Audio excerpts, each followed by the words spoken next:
Hi అండి అందరికీ. ఇవాళైతే నేను మా అక్క బేబీ కోసం ఫుడ్ అయితే రెడీ చేస్తున్నాను. కొన్నైతే మొలకెత్తిచ్చి, కొన్ని డ్రై రోస్ట్ చేసి పెట్టుకున్నాను. నేనైతే కందిపప్పు, పెసలు అండ్ పెసరపప్పు, జీలకర్ర ఒక స్పూను, శనగపప్పులు, మకానా,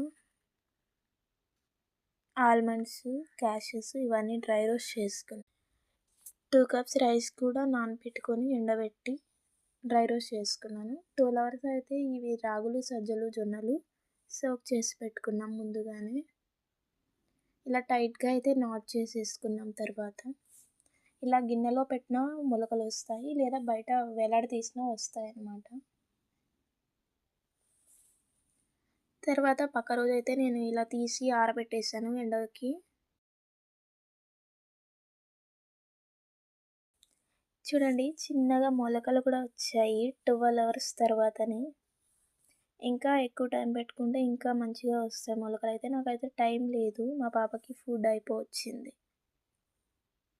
రాగులు కూడా చిన్న చిన్నగా మొలకలొచ్చాయి.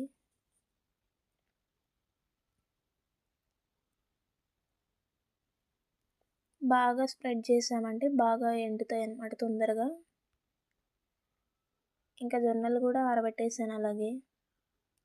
సపరేట్‌గా ఆరబెట్టామంటే మనకు ఒకవేళ ఆరకపోయినా కూడా అవి సపరేట్‌గా ఆరబెట్టుకుంటాం. అన్నీ కలిపేస్తే తొందరగా ఆరవనేసి నేను సపరేట్‌గానే ఆరబెట్టాను.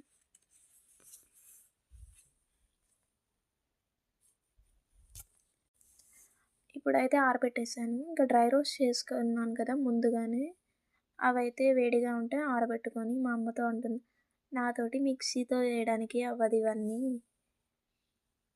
ఇంత పిండి కొట్టాలంటే నా వల్ల కాదు, మీరు బయటెళ్ళి కొట్టుకొచ్చేయండి, నా వల్ల కాదంటే మా వాళ్ళు మాట్లాడుకుంటున్నారు తీసుకెళ్ళనీకి.